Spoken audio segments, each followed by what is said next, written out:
So, makakaupo na po, everything is a blessing, no? Sabi nila, pag sinabi nila first day of the week, ano yung first day of the week? Sabi nila, Monday. Pero hindi, alam nyo, ang totoong first day of the week, nasa Bible, Sunday. Kaya pag napagtagumpayan mo yung Sunday, umasa ka, yung isang linggo mo, pagkumpay na rin. Amen? Eh, yun ang namimiss ng iba. Akala nila, Lunes ang first day of the week. No, the first day of the week, as written in the Bible, is Sunday. Kung ikaw tagumpay ng Sunday, umasa ka, itatawid ka ng Panginoon sa isang linggo dahil napagtagumpayan mo na yung first day of the week. Kaya magalak tayo dahil napagtagumpay natin yung first day of the week at alam natin isang linggo tagumpay tayo dahil nandun ang pag-ibig ng Diyos. Amen? So, purihin ng Panginoon, 2026, the year of the Lord's favor, may mga hinabol naman ng biyaya at pagpapala. Amen. Parang, amen. At magalak ka, kung wala pa, andyan na siya. On the way na siya. Amen. Mag-intay ka lang, bubugbugin ka ng biyaya at pagpapala.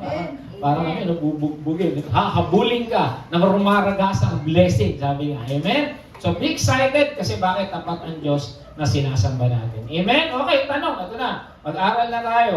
Wala pala tayong orasan ngayon. Walang baterya. Okay, may times ba na kahit alam mong mali, nagagawa mo pa din? Yan. Medyo seryoso tayo, no? Minsan, di ba? Sige, tanong mo na. May times ka ba kanina, alam mong mali, nagagawa mo pa rin? Ito naman, alam mong mali, gusto mo pa din gawin. Yung mali na, pero gusto mo pa rin. Yung kanina, alam mong mali, nagawa mo, gagawin mo pa din. Ito, may times ba na, alam mong mali, gagawin mo pa din yung kanina nagagawa kasi parang aksidente. Ito naman, gagawin mo talaga dahil gusto mo. Okay? Pangatlo, pinahalagan mo ba ang pangalan mo o ang relasyon mo kay Lord? Ayan. Anong mas pinapahalagahan mo bilang tao? Yung pangalan mo, yung iniingat-ingatan mong apelyido o pangalan sa trabaho, sa community, sa pamilya, o yung relasyon mo sa Diyos. Ayan. Takot ka ba kay Lord? Yan yung mga pag-aaralan natin ngayon. Sabi sa 1 John 3:3, kahit ang sino mang may ganitong pag-asa kay Kristo, yung pag-asa na babalik siya, yung pag-asa ng biyaya, yung pag-asa ng isang araw, makakapiling natin siya, ay nagsisikap maging malinis. Amen. So, bilang mga Kristiyano, dapat tayo nagsisikap. Parang yung Philippians 2:12, kung di ako nakakamali.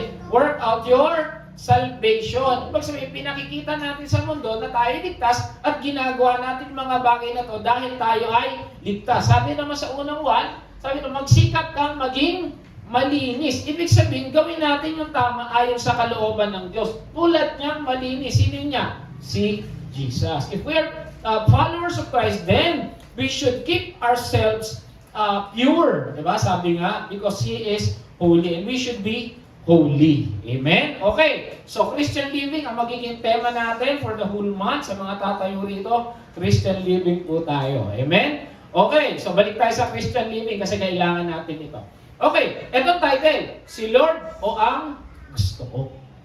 So, medyo pangkala to. Tama-tama ito pang pamilya kasi ito ay para sa isang pamilya. Kaya kung nandiyan ang pamilya mo, mag-alala ka kasi ito ay para sa atin. Amen? So si Lord ang gusto ko. Isang buong chapter to, 27. Okay, pero simulan muna natin sa 25. Ito na yung pinanganak si Jacob at si Esau. Sabi nito, nang lumabas ang pangalawa, si Jacob, nakahawak ito sa sakong ng kanyang kakambal. So, hinahawakan niya yung sakong ni Esau. Kaya Jacob naman ang tinawag sa kanya kasi Jacob, ang ibang ibig sabihin ng Jacob ay heel grabber o humahawak ng sakong or manlilinlang. So yan yung pangalang Jacob. Okay? 60 taon si Isaac. Imagine, si Isaac nung pinanganak yung kambal yung kanyang kambal, 60 years old na siya. Lumaki ang mga bata. Take note naging mahusay na mga si Esau. So ibig sabihin siya ay taong labas. Siya ay mahilig sa basketball. Siya ay mahilig sa patintero. Yan si Esau. Sa kaparangan na halos tumira kasi lagi siyang nasa labas, taong labas si Esau. Si Jacob naman ay tahimik. Take note, tahimik. Yung isa outgoing, yung isa introvert. Tama ba? Introvert. No? Introvert yung tahimik. Si Jacob naman ay tahimik at laging nasa bahay. Magkabaliktad sila. Meron ba kayong anak na ganyan? Yung isa laging nasa labas, yung isa laging nagkukulong sa loob. Amen? Pero let's take note of the word tahimik kasi sa English, ginamit yan plain. Take note, plain. Yan din yung ginamit kay Job. Nung pinagmalaki ni Job, pinagmalaki ni God si Job kay Satanas. Sabi niya, "Hast thou considered my servant Job, that there is none like him in the earth, a perfect." So yung plain, perfect, tahimik, isa yung pinagkuhanan niyan na Hebrew. Ano yung Hebrew pinagkuhanan? Tawim. Plain, perfect. Ang literal meaning, pious. Pag sinabi mong pious, morally pious, pinapahalaga yung mga spiritual na bagay. So, si Jacob, pinapahalaga niya yung mga spiritual na bagay. Gentle, perfect, plain, upright. Hindi po sinabing tahimik lang. No. Nasa loob siya ng bahay, pero pinahahalagahan niya yung mga usapang Diyos. Amen? So, yan yung ibig sabihin ng plain. Yun din yung ginamit kay Job. Kaya pala si Job, nung nakita ni God, sabi niya, ito yung anak ko. Na di mo ba nakikita siya, talaga siya ay morally pious. Pinapahalagahan niya yung mga bagay na tungkol sa Diyos. Okay? So, hindi lang taong bahay itong si Job, pangalan ko, Jacob, but he loves communing with God. So, yun ang pinagkaiba nila ni Esau. Okay? So, okay, tuloy tayo. Ito na ang problema. Higit ang pagtingin ni Isaac kay Jacob. So si tatay, ang favorite si Esau. Kasi siya ay taong labas. Kumbaga, lalaki ko, gusto ko, anak ko, basketballista. Ano ba yung mga laro sa labas? Volleyball, yan, tennis, lagi nasa labas, athletic tong si kuya. Palibhasa'y kinawiwilihan niyang kainin na mahuli itong pangaso kasi hunter itong si Esau. So laging nasa gubat. At yung mga huli niya niluluto para kay tatay. Samantalang si Jacob naman ay mas mahal ni Rebecca. Siyempre, taong bahay. Ang pinapanood nila, Gordon Ramsay. O kaya Walk with Jan. Alam niyo Walk with Jan? Luto lang luto. O kaya pinapanood nila mag-ina, si Judy Ann, nagluluto. O kaya to si Helen Gamboa, yung Helen's Kitchen. Kasi pareho sila ni nanay na taong bahay. So yung isa, paborito ni tatay. Yung isa, paborito ni nanay. Okay, problema to. Walang favoritism dapat. Amen? It can cause division.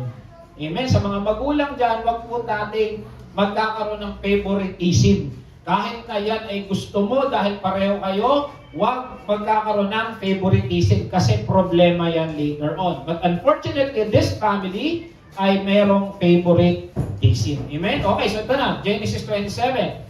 Ito na yung matanda na tong si Isaac. Ito na ay halos hindi na siya makita. Sabi si Isaac ay matanda at halos hindi na makita. Kaya tinawag niya si Esau. Okay? Ang anak niyang panganay. Sinabi niya, anak, matanda na ako at malapit na ako mamatay. Pumunta ka sa parang at mangaso. Ihuli mo ako ng hayop, lutuin ng putahin gusto ko. Pagkakain ko, igagawan ko sa iyo ang aking basbas bago ako mamatay. Since favorite ito, ikaw ang i-bless ko. Pero, tama ba yun? Paborito niya si Esau. Balik tayo sa mga naunang verses. Unang-una, anong ginawa ni Esau? Binenta niya ang kanyang birthright. Naalala niyo, pinag-aralan natin yon. Dapat siya yung matanda, siya yung panganay, siya talaga yung head of the family. Pag namatay itong si tatay, sa kanya yung two-third ng kayamanan, siya yung pagiging ulo. Unfortunately, dahil lang sa isang plato ng munggo at kasamang tinapay, binenta niya yun kay Jacob. Kaya kung titignan mo, alam naman ng family yan eh. Teka, bakit ito i-bless ko? Binenta na niya yung kanyang right ng panganay. Bakit ito i-bless ko? Pangalawa, nag-asawa siya ng mga pagano. Yung unang asawa niya, mga tiga-Kanaan. Hindi katulad nilang mga tiga-Mesopotamia. Itong mga to, walang Diyos na sinasamba. Kung meron man, kung sino-sino Diyos.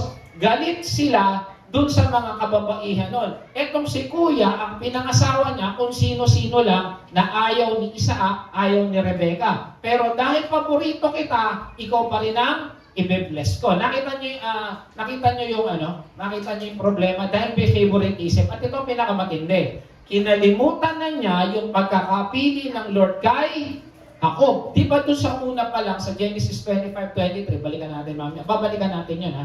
Di ba, naggugulo yung magkambal sa tiyan. Sabi ni Rebecca, Lord, ano mo ba nangyari? Sabi niya, kasi sabi dito, magiging mas malakas yung bunso doon sa panganay. So technically, in essence, ang dapat mong i-bless yung bunso kasi ito ang pinili ng Diyos. Pero, dahil may paborito ka, ang gusto mo pa rin i-bless, si kuya. Amen? Kinalimutan niya lahat yung mga bagay-bagay na yan. Merong asawang hindi nila katulad. Merong ginawa na binenta na yung pagkapanganay. Ano pa yung ginawa? Pinili na ng Diyos to. Bakit pinipilit mo yung gusto mo?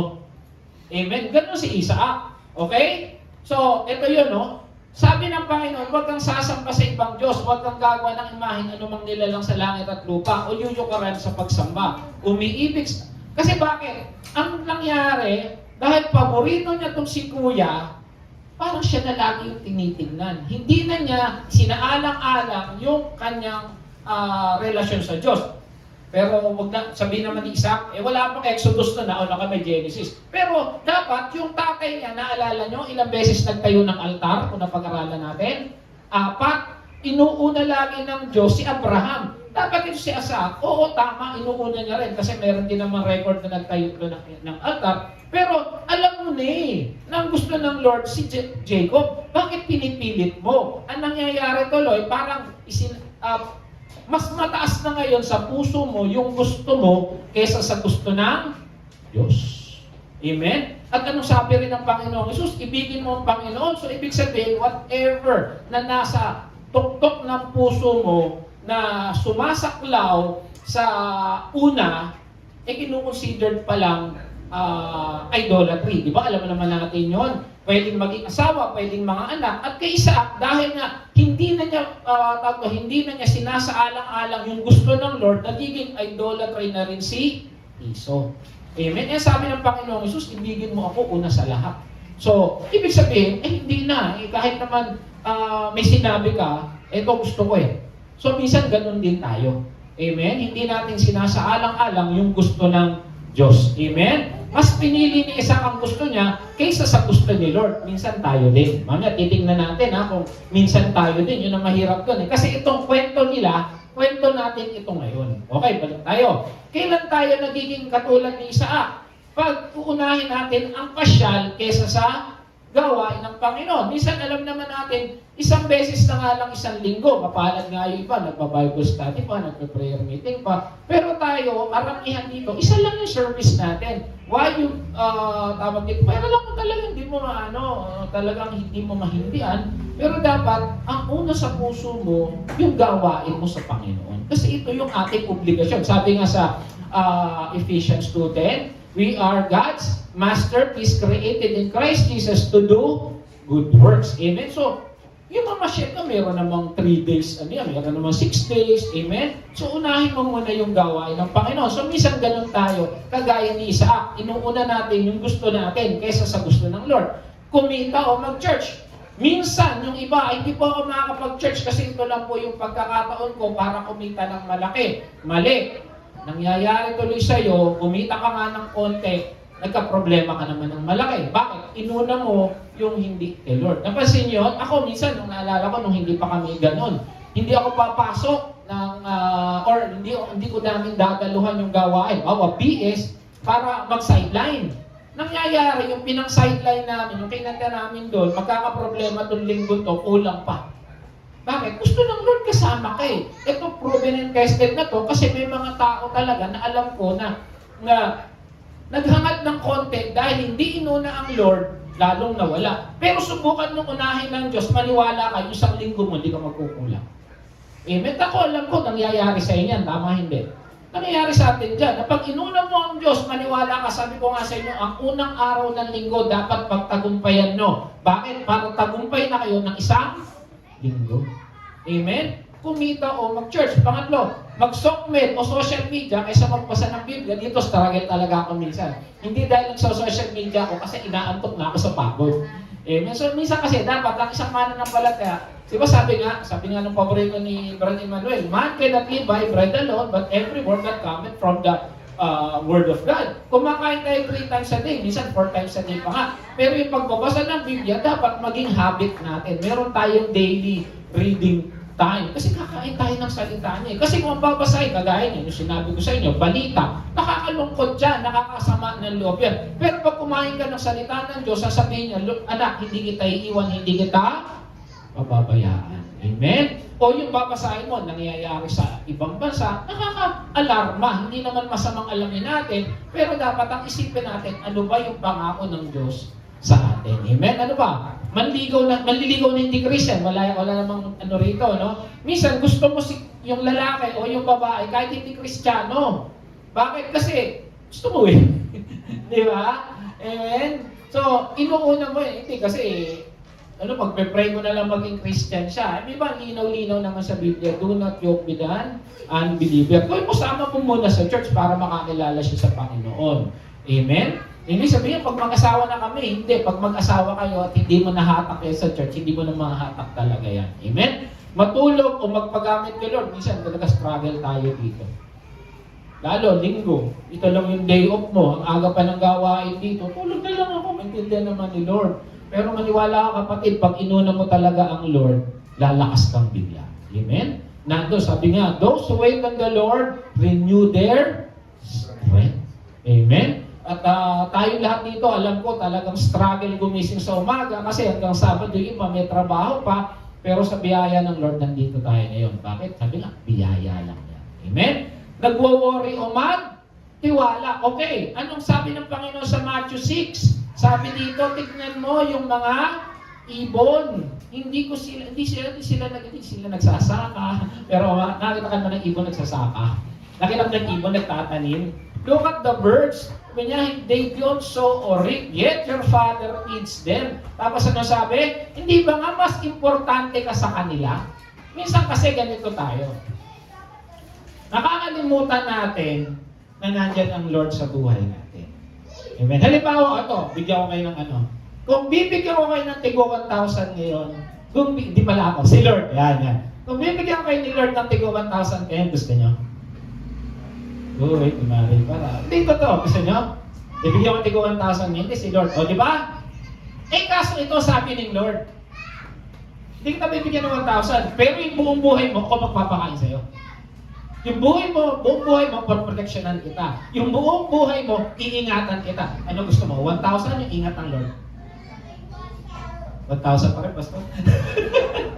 Pero ang gusto ng Lord talaga, ang pinangako ng Lord sa atin, hindi kita iiwan, hindi kita mababayaan. Buong buhay mo, mula nung pinanganak ka, hanggang kunin kita, hindi kita iiwan. Hindi kita pagkukulangin, hindi kita ilalayo kita sa mga problema hanggat kaya, or minsan kailangan mong pagdaanan yan. Pero dumaan ka man sa pagsubok, andun ako. Amen? Pinakita niya yung ibon. Pinakita lang niya ng example. Yun hindi kaya pero ikaw pa na buong buhay mo, iingatan kita. Amen? So, minsan tayo ganun eh. Para tayo sisak, nagwo-worry tayo. Sa atin, magtiwala sa Diyos. Kasi, minsan nakakalimutan natin lagi yung ginawa na ng Diyos sa atin at yung patuloy pang gagawin ng Diyos sa atin. Amen? Okay. Pamilya o si Lord, dito may problema rito. Pag ikaw lang ang mananampalataya, misa ka na pag-church, manood muna tayo ng sine, di ba? Sometimes, nauuna natin yung pamilya. Sabi mo, hindi, ang pamilya ko naman, no. Dapat, pag oras ni Lord yan. Amen? Pangatlo, pera o si Lord, parang yung kanina, no? Umita o mag-church. So, minsan ganun tayo. Hindi kasi ganito ito yung malakas linggo eh. Di, unahin mo si Lord, maniwala ka, hindi ka magkukulang. Magtiwala ka. Ano sabi niya sa Philippians? I will provide all your needs. Pag nangako ang Diyos, hindi na bababa. Amen? Ito, mamuhay sa mundo o mamuhay kasama si Lord. Kapatid, tandaan po natin, tourist visa lang tayo dito. Hindi itong permanent resident natin. Ang permanent resident natin, sa langit. Napakabilis po ng araw mga kapatid. At lagi ko ito pinapaalala sa inyo na bukas pakalawa, yung problema mo tapos na. Bukas pakalawa, andun yung biyaya at pagpapala ng Lord. Amen. Dinadaanan lang natin to. Ang tagal na tayo hindi pinababayaan ng Lord eh. Kalabitin mo yung katabi mo, sabi mo, kailan ka pa pinabayaan ng Lord? Diba? Hindi mo tayo pinababayaan ng Lord. Sa totoo lang eh. Nandito tayo ngayon. Tignan mo yung katabi mo. Mukhang hindi lang 3 beses kumakain yan eh. Amen? Bakit? Tapat ang Diyos sa buhay natin. Amen? Okay. Tuloy natin yung storya. Ito na. So, yun yung usapan ng mag-ama. Nagsabi ni isa kay Iso, kuha mo ko ng pagkain. Bibabasbasan kita. Ito na si Rebecca. Nakikinig pala si Rebecca samantalang inausap niya ni Isaac si Iso. Maririnig niya talaga yun kasi yung bahay naman nila, tent lang. Kaya nung umalis ito upang sundin ang bili ng ama, umalis si Iso. Tinawag ni Rebecca si Jacob, yung paborito niya. Narinig ko sabi ng tatay mo, sabi, ihuli mo ako ngayon ng hayop, lutuin para sa akin. Pagkakain ko, babasbasan kita. Sabi niya gano'n. Pwede niya sinabi sa kuya mo, eto gawin mo, anak. Ayan. Siya ba? Kumuha ka agad ng 2 ambing na mataba at iluluto ko para sa iyong ama. Ipaghahanda ko siya ng pagkain gustong-gusto niya. Tingnan niyo, talaga matanda na si Isaac. Hindi na niya malalaman kung yung luto ni Isao, yung luto ni Rebecca. Kaya yung luto niya, ito kambing, yung doon siguro, ano ba yung mga nasa parang, kung ano man yung mga bababangis na, siguro baboy ram. At ipapakain ko sa kanya upang ikaw ang mabigyan ng basbas bago siya mamatay. Okay, so ayan, nagplano ngayon si nanay. Bakit ginawa ni Rebecca yun? Tingin nyo. Kayo, bakit ginawa? Favorite? Ano ba? Bakit ginawa yun? Ano ba? Bukod sa favorite. Oo, pwede yung pangako ng Lord. Alam niya, kasi sa kanya sinabi, di ba? At may pangako ng Lord eh. Okay, ito yung pangako ng Lord. Sabi dito, magiging higit ng malakas at mas bata, kaya maglilingkod sa mas matanda. Ito yung sinabi ng Diyos. So technically, ito dapat yung mangyari. At alam ito ni Rebecca. Ayan yung mangyayari. Alam ni Rebecca, sabi niya, hindi, ito dapat ang mangyari. Okay, alam ni Rebecca yung pagkakapili ng Lord or dahil paborito niya si Jacob at tayo niyang wala ang blessing. Pwede, sabi nga kanina, kaya niya ginawa yun kasi alam niya yung pangako ng Lord or paborito niya. Hindi natin alam or maaaring parehas. Okay, tuloy natin yung storya. Ito mahirap sa atin mga kapatid. Minsan alam natin ang salita ng Lord. Tama? Nagbabasa tayo. Minsan, ang pangako ng Lord. Minsan, ang will ng Lord. Pero minsan, hindi tayo nagtitiwala kay Lord. Parang si di ba? Familiar ba yung gagawin ngayon ni Rebecca? Sinong kilala nyo may pangako? Total naman, hindi ka naman magkakanak sa akin. Matanda na ako eh. Ito na lang yung katulong ko. Naalala nyo yun? Si Sarah. Ano tawag nila? Magkano ba si Sarah at si Rebecca? Tawag nila. Magbiyenan. Magbiyenan, pareho-pareho, no? Alam nila yung pangako, alam nila yung sinabi. Pero tulungan natin si Lord. Hindi. Ano yung nangyari tuloy? Nagkaroon tuloy ng Ishmael. Di ba? Minsan, alam natin yung pangako ni Lord. Sa tingin nyo ba, pag nangako si Lord, hindi niya kayang gawin? At kailangan pa natin tulungan? Ang kailangan na natin, magtiwala tayo. Siguro sabi ni Rebecca, hindi, ito'y sabi sa akin, kailangan ito mangyari kung tulungan mo si Lord. Hindi. Kung sinabi ng Lord, gawin mo. Pero kung di sinabi, huwag mong gawin. Diba? Pareho-pareho sila nung biyenan niya. Amen? Kaya, ito na. Ngunit sumagot. Ito na, so sinabi niya kay Jacob yung plano. Sumagot si Jacob. Sa kanya balbon si Esau. Samantalang ako, hindi, makinis ako eh. Tigaloko ko eh. Diba? Sabi niya, malalaman ng aking ama na nililang ko siya kapag ako'y kanyang nahipo, susumpay niya ako halip na basbasan. Ito sabi niya. Balbon si kuya, ako makinis. Naglo-lotion ako eh. Pag nahawakan niya ako, susumpahin pa niya ako. Ano ibig sabihin? Willing siyang gumawa ng masama, takot lang mabuo. Ito minsan tayo. Brad, mangopya tayo sa exam. Mangopya na lang tayo. Baka mahuli tayo ni ma'am. Okay lang mangopya. Takot lang sa teacher. Minsan ganun tayo. Brad, may gusto sa'yo yung kasamahan natin sa trabaho, patulan mo niya. O nga kaya lang, baka mahuli ko ni Mrs. Yung Mrs. ko pa naman, Aras Jaworski. Okay lang mong babae, takot lang mahuli. Minsan ganun tayo, okay lang gumawa ng mali, pero hindi tayo takot kay Lord. Anong ginawa ni Joseph nung lumapit na yung palay? Lumapit na yung amo niya. Takot ako kay Lord. Dapat pala ganun tayo, pag mayroong mga lumalapit na tukso, huwag natin isipin yung ating kahihiyan. Ang isipin natin, may Diyos na nakikita sa atin. After all, una tayo nakikita ng Diyos. Amen? Kaya pag mayroong mga ganyan, Brad, ilabas natin itong isang mesa. Kaya alam, baka makapkapan tayo ng gwardiya eh. Bulsa natin yung bulsa natin yung computer. Baka makapkapan tayo. Takot tayo, okay lang magnakaw. Pero takot tayo sa gwardiya, baka mahuli. Minsan ganun tayo. Amen, nakakalimutan natin. Takot tayong masira sa tao. Bakit? Kasi reputasyon mo yan eh. Alam mo, nahuli ang nagnanakaw ng mesa. Pero hindi tayo takot kay Lord na nakakaalam, plano pa lang. Pero hindi tayo takot magkasala sa Diyos. Amen? Yun yung sinasabi ni Jacob. Mama, okay lang naman, kaya lang baka magalit si tatay pag nahuli ko. Minsan ganun tayo mga kapatid. Mas pinapahalagahan natin yung sasabihin ng tao kesa sa sasabihin ng Diyos sa akin. Anak, Kristiyano ka na, ano pinagkakagawa mo? Alam ko yung iniisip mo. Pagdating ng langit, ikaw mas takot ka pa sa kanila kaysa sa akin. Diba? Minsan ganun tayo. Okay, tuloy tayo. Sumagot ang ina. Hayaan mo sa akin tumalaban naman sumpa. Kasi alam niya kasi, walang tatalag na sumpa kasi sinabi ng Lord, ikaw dapat basta sumunod ka. Nanay, syempre. Okay, kumuha agad nga si Jacob ng kambing, niluto ng kanyang ina. Nang puntahin gusto ng ama. Okay, binihisan ni Rebecca si Jacob ng pinakamagaran damit ni Iso na nakatabi sa bahay. Siyempre, medyo amoy-amoy ni Iso yon. Ang mga braso leeg naman ni Jacob, nilagyan ng balahibo. Hirap na, lalagyan ng balahibo din sa braso. Pagkatapos ipinadala sa anak ang putahe na may kasama pang tinapay na niluto rin niya. Ito na, lumapit si Jacob kay Isaac, Ama! Ayan. Tanong ng tatay, sino ka? Siguro kasi hindi na nga nakakita. Ako po si Iso. Ayan na, nag-aano na siya. Gumagana na yung kanilang modus. Sumagot si Jacob, nagawa ko na po ang iniutos sa akin, narito na po ang gusto niyang yung pagkain. Bumangon na kayo't kainin at namapaspasan niyo ako pagkatapos, minamadali. Alam niyo, kasalanan ganyan Mari, mag-member ka na dito sa aming samahan. Ikaw yung una sa slot, tayo yung matataas, tayo yung unang sasahod. Alam niyo sa mga scam ganyan, lagi kang minamadali. Uy, last na to, kailangan magsali ka para magbuo yung anim. Para pagsusunod next week, sasahod ka na agad. Maglabas ka na ng pera. Ganun ang ginagawa ni Jacob. Minamadali si tatay.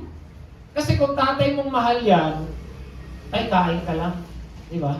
Kain ka lang. Kasi matanda na yan Amen? Okay, tuloy. Napakadali mo naman yatang nahuli. Ito na. Siyempre si Isaac, meron ding isip yan. Bilis mo naman nakahuli. Ano sabi ni Isaac? Ni Jacob? Tinulungan po ako ni Yahweh. Akalain mo, sinama pa nila sa kalokohan nila si Lord. Minsan ganun tayo. Magnanakaw. Lord, sana wag kami mahuli sa bilyon-bilyon to. Sa bagbag na perang to, wala pong pulis na sa amin. Kahit mga magnanakaw, nagpe-pray din. Sana po, wag pong magising yung mga may-ari ng bahay. Sinama pa si Lord. Ito minsan ang problema sa atin. Ginagamit natin yung pangalan ng Lord sa mga walang kwentang bagay. Sinabi niya sa Exodus 20 verse 7, yung ikatlong utos, do not use the Lord's God in vain. Iba sa pagmumura. Diyos Martusik. Minsan, lalo na sa Amerikano, manood kayo ng American movie. Jesus Christ! Expression! Diba? Bilangin yun sa isang pelikula. Minsan, minumura. Diba? Sabi ko pag nanonood kami ni Pastor, kailangan ba nilang isama ang Diyos dyan? Ito, sinama pa nga si Lord sa modus operandi nila Diba? Ang hirap. Minsan naman, minsan tayo din, mga mata. Pag nagpe-pray tayo, as much as possible, iwasan po natin, Lord God, Lord God, Lord God, Lord God, Lord God, Lord God. Isipin po natin, tatay natin yung kasama natin, kausap natin. Amen? Bawat tatay yung kausap ko, Daddy, kailangan to. Daddy, kailangan ko to. Daddy, Daddy, paulit-ulit. As much as possible, kaya natin na huwag masyadong banggitin. Kasi kausap na natin si Lord. Amen? Do not use the Lord God's in vain. So mga walang kakwenta-kwentang bagay. Amen? Minsan, expression na po natin yan. At ito mas matindi. Ginamit pa niya ang Lord doon sa kanilang modus. O tuloy, nagtanong si Isaac kasi duda. Ikaw ba talaga si Isaac?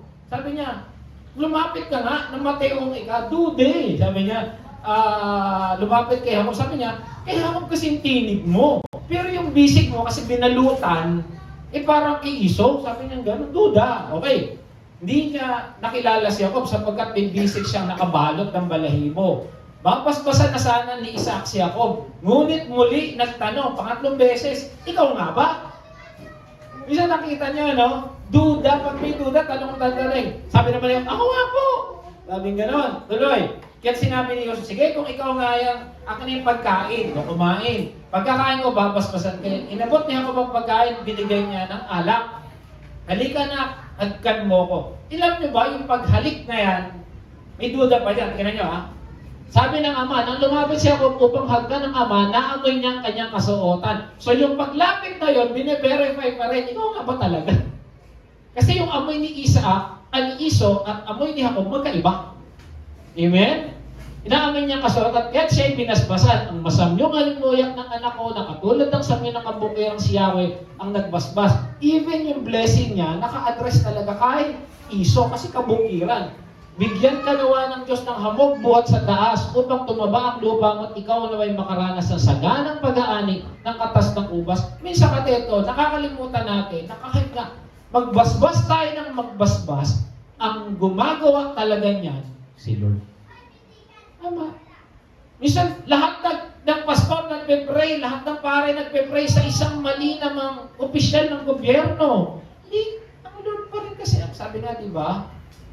Lahat yan, sa dulo, si Lord pa rin. Amen? Okay, tuloy natin. Hayaan nga mga bansay gumalang at palipin bilang pinuno, ikaw ay kilalanin. Natupad yan kay Jesus. Igagalang ka ng mga kapatid mo, anak mo, inayuyo ko sa iyo, sila na may susumpa. Sila na ang susumpa sa iyo, susumpain din, ngunit at pagpapala sa iyo, pagpapalain din. Ito yung sinabi kay Abraham, hindi ba? At alam nyo, alam ng Amerika yan. Kaya sila sanggan dikit sa Israel. Alam niyo yung dollar nila? Ano yung nasa likod ng dollar? In God, we trust. Alam nila yan eh. Kaya Amerika, dikit talaga sa Israel. Kasi kung sino magpapala sa Israel, magpapalain ng Diyos. At tayo, hindi natin kailangan gawing dumikit kasi dikit tayo talaga sa Israel. Dahil ginamit tayo ng Panginoon, one point in the history, na tinulungan ng mga Israel. Di ba lagi ko sinasabi, kung gusto niyo pumunta ng Israel ngayon, walang visa. Yun nga alam, may bomba minsan. Amen? Okay, tuloy na kayo. Matapos ikaw at Isaac ang kanyang basbas, umalis agad siya ako, para ako, tama na, bye-bye. Para sa bakit, eat and run eh. Siya namang pagdating ni Iso na may dalang usa, niluto niya na masarap na dinala sa ama. Ito na, dumating na. Ayan, maupo ka nga, ama, kainin mo ng dalang pagkain upang may basbasan. Di pa rin, nahabol, basbas. Sino ka? Ayan na. Si Iso po, pangalan mo, sabi niya. Nanginig ang buong katawan ni Iso. Ngayon, hindi natin lambak nanginig. Pwede nanginig dahil naibigay niya kay Jacob o nanginig siya sa takot. Bakit? Kasi alam niya ang plano ng Diyos. Siguro naisip niya kahit pala anong gawin ko, yung plano ng Diyos ang masusunod. Amen? Sinabi niya, kung gayon, sino ang nauna nagdala sa akin ng pagkain, katatapos ko na siya kumain, kay dumating. Binasbasyan ko siya at tataglayin niya yun, magpakilaman. Humagulgol, nakiyak si Iso ng marinig ito at nagpakaawa. Basbasan po ninyo ako, ama. Ngunit sabi niya, nilinlang ako ng kapatid, kahit nakuha niyang basbas. Hello, ano nalinlang? Kanya talaga yun. Tama, kanya yun eh. Ito na, nagsalita si Iso. 2 beses na niya ako dinaya. Dinaya ba siya? Yung una, binenta ba yung birthright? Binigay o dinaya? Binenta. So hindi totoong dinaya siya. Siya pa nga nagsabi, ano silbi ng ko pagiging panganay ko sa gutom na gutom? Hindi siya dinaya. Itong pangalawa, hindi naman siya dadayaan dahil in the first place, hindi siya dapat babasbasan. Si Jacob talaga kasi siya na ang panganay. Amen? Inakaw niya pati basbas na ukol sa akin. Ha? Kanya yun, uy. Amen? Wala nang magawang, ako magagawa anak, sagot ni Isaac, siya Panginoon mo na ngayon. Ginawa ko ng alipin ang kanyang ang kanyang mga kamag-anak. Ibibigay ko na sa kanya kasaganaan, pagkain at inumin, kaya wala nang lalabing masayo. Ngunit patuloy pa rin nagmakaawa sa kanyang ama. Talaga bang isa lang ang basbas mo? Basbasan pa rin niyo ako. Patuloy siyang nanangis. Sinabi sa Hebrews 12. Ito yung nasabi. Pag-ingatan ninyo ang pakiapi na sinuman o kawalang bahala ang bagay ni spiritual. Kagaya nino ni Iso. Yan yung ginawa niya eh. Tingnan sa 12. Alam niyo nangyari pagkatapos, hiningi niya sa kanyang amang iginawad sa kanya ang pagpapalang naukol sa panganay. Ngunit ito'y tinanggi sa kanya sapagkat hindi na niya mababago ang kanyang ginawa. Ano man ang gawin niyang pakiusap at pag nagawa na. Amen. Nagkaroon na siya ng chance, kaso binenta niya.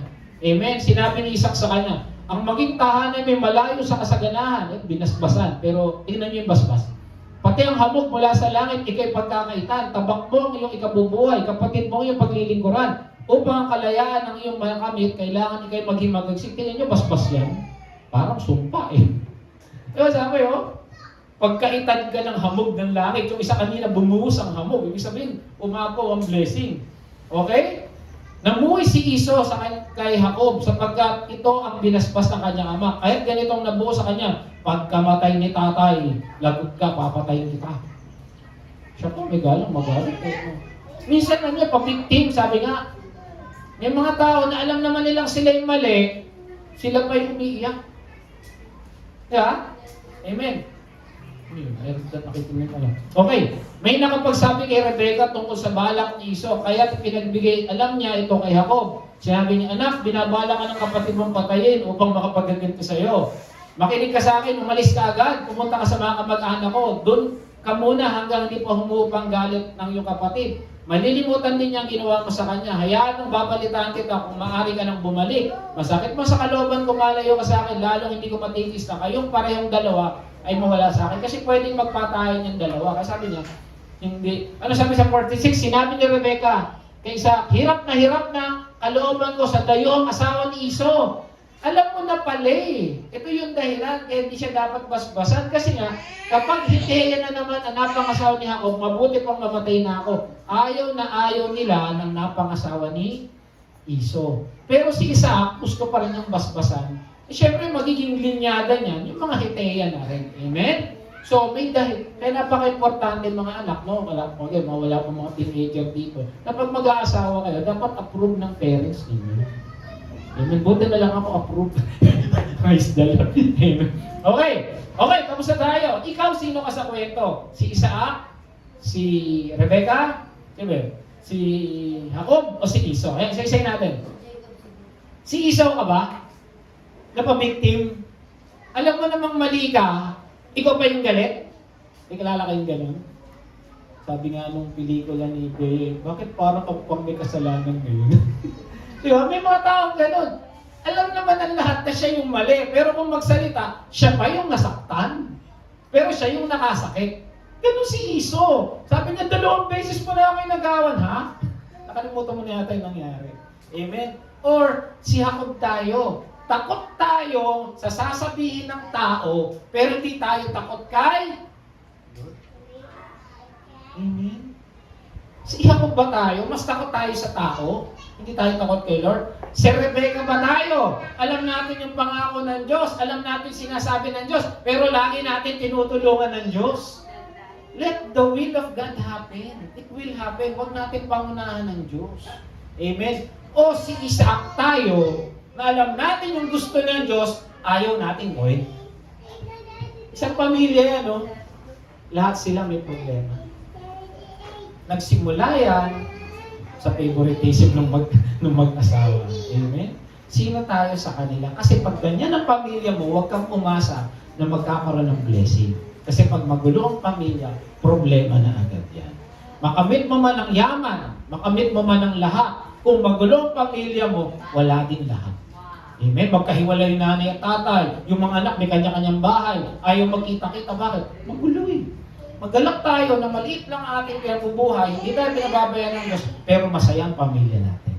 Amen? Okay, ano na pag-aralan natin? Tapos na tayo. Bawal favoritism. Kalapitin mo katabi mo, bawal favoritism. Meron ba mga favorite sa inyo? Buti na lang kami, isa lang anak namin. Amen. Okay, and then let God's way prevail. Huwag man's way. Hindi natin kailangan tulungan ng Diyos. Ang kailangan niya sa atin, sumamba at sumunod. Minsan tinutulungan, ito yung gusto ng Lord. Yaan mo. Ang Lord ang kikilos dyan. Bakit? Di ba kayang gawin ni Lord yung pinangako niya sa atin? Huwag natin tulungan. Alam mo, sabi ng Lord, hindi tayo mababayad. Tara, mangutang na tayo, may Bombay.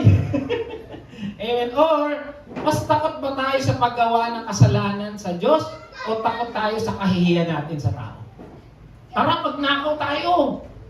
Basta ingatan lang natin mahuli tayo. Tara, magnakaw tayo ng bilyon-bilyon, bagbag. Basta pagdating sa korte, walang aamin. Mas takot ba tayo sa sinasabi ng tao o yung sasabihin ng Diyos sa ating bayan? Amen? Una ang Diyos sa lahat ng bagay. Parang kahapon nung nag-devotion si Pastora, focus lang kay Lord. Alam niyo, hindi mangyayari lahat yan kung lahat sila nakatingin kayo. Tama? Amen? Okay, ang tanong, ikaw, ano mas mahalaga sa'yo? Pangalan mo o totoong ikaw sa harapan ng Diyos? Kasi pag alam mo Kristiyano ka, kahit saan ka pumunta, alam mo, hindi ka gagawa ng masama. Hindi ka na mag-iisip ng masama. Kasi alam mo, pati iniisip mo, alam ng Diyos. Amen? Kaya sabi sa 1 Corinthians, last verse, kaya nga, kung kayo kumain o uminom, ano man ang ginagawa nyo, gawin ninyo ito lahat sa kararangal. Kapatid, sino ka sa kwento? Si Isaac, si Rebecca, si Jacob, o si Isa. Amen? Tayo, palakpakan natin ang Panginoon. Tayo manalangin muli.